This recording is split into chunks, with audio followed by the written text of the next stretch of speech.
తెలుగు జాతీయ మీడియా విలేకరులను వెళ్ళగొట్టిన భద్రత. ఈ మధ్య కాలంలో ఇది బాగా ఎక్కువ వినిపిస్తుంది.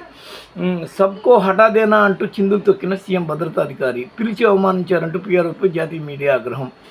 ఇక్కడ మొన్న కూడా అంతే, సచివాలయం కావచ్చు, అంబేద్కర్ స్టాచ్యూ కావచ్చు, ఇప్పుడు ఢిల్లీలో జాతీయ కార్యాలయం ఆఫ్ బీఆర్ఎస్ కావచ్చు, మీడియాని ఎందుకో చాలా దూరం పెడుతున్నారు కేసీఆర్. నిజంగా అయితే లోటుపాట్లు ప్రతి చోట్ల ఉంటాయి. ఆ లోటుపాట్లను ఎత్తి చూపే బాధ్యత సగటు మీడియా ప్రతినిధిగా ఉంటుంది. దీన్ని తెలియంది కాదు, ఏ లోటు లేకుండా ఎక్కడ ఏది సాగదు. ఈ సచివాలయం కురవడమే కాదు, ఏపీలో సచివాలయం కూడా ఇట్లాగే కురిసింది, దాని మీద వార్తలు వచ్చినాయి. అంతెందుకు యాదాద్రి మీద కూడా జనాన్ని పంపించలేదు, మరీ ముఖ్యంగా జర్నలిస్టులను పంపించలేదు. కారణం ఏంటంటే అక్కడ ఉన్న లోటుపాట్లను వీళ్ళు బయట పెడతారన్నది ఒకనొక ఇది. ఇదే కేసీఆర్ మీడియాకి మొన్న ఖమ్మం సభలో జిల్లాలో ఉన్న జర్నలిస్టులందరికీ ఇళ్ళ పట్టాలు ఇవ్వండి, అవ్వండి ఇవ్వండి అని చెప్పాను అన్నాడు. ఆ తర్వాత ఇదే మీడియాకి తాను పీఠమెక్కి 9-10 ఏళ్ళు అవుతున్నా ఇంతవరకు జర్నలిస్టులకి ఎలాంటి మేలు లబ్ధి చేకూర్చలేదు.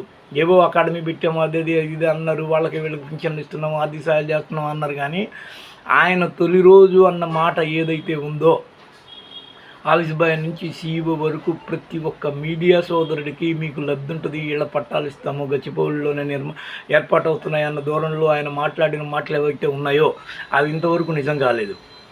అంటే మీడియాకి ఉన్న పరువు పవరు రెండూ తీసాడు తప్ప ఇంతవరకు కేసీఆర్ ఇప్పటి వరకు కూడా మీడియాకంటూ ఒక అండర్లైన్ చేసినట్టుగా ఏది చేయలేదు. వాళ్ళందరూ కసెక్కిపోయి ఉన్నారు. ఎక్కడ ఏ అవకాశం దొరికితే యాంటీగా రాద్దామన్న ధోరణిలో ఉన్నారు. ఈ విషయాన్ని బీఆర్ఎస్ కానీ, టీఆర్ఎస్ ఈ అధినేత కానీ, లేకపోతే మిగిలిన లీడర్లు కానీ గుర్తించాల్సిన అవసరం ఉంది. ఎందుకంటే చెప్పిన మాటలు మీరు చెప్పిన మాటలని స్పష్టంగా జనాలకు తీసుకెళ్ళే వాళ్ళకే మీరు ఏ సాయం చేయనప్పుడు వాళ్ళకి మాత్రం ఎలా మనసు వస్తుంది అనేది ఒక పెద్ద ఇది. దానితోడు వాళ్ళని దగ్గరికి రానియకుండా పోవడము, ఇలాంటి అకృత్యాలకు పాల్పడడం అనేది చాలా పెద్ద నేరం. ఇప్పుడు చూడండి, వాడు ఏమన్నాడు, భద్రతాధికారి సబ్కో హఠాదేనా అన్నాడు. అంటే తెలుగు మీడియానే కాకుండా నేషనల్ మీడియా కంట్లో కూడా పడ్డాం, వాళ్ళని కూడా తోలనాడడం.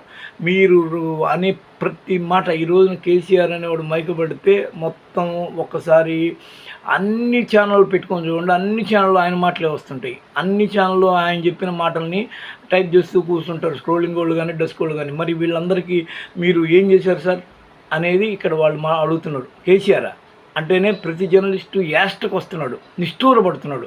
ఈ క్రమంలో కేసీఆర్ తనకు తాను ఈ విధి విధానాలని మార్చుకుని జర్నలిస్టుకి ఏదన్నా చేయాలని మనం అభ్యర్థిస్తాం, సూచిద్దాం. హాయ్ ఫ్రెండ్స్, మా టుడే టుమారో యూట్యూబ్ ఛానల్ చూస్తున్నందుకు చాలా థ్యాంక్స్. మరిన్ని లేటెస్ట్ వీడియోస్ కోసం వెంటనే సబ్స్క్రైబ్ చేయండి. అలాగే ఈ బెల్ ని కూడా రింగ్ చేసేయండి. మా నోటిఫికేషన్స్ అన్ని మీ మొబైల్లో వస్తాయి.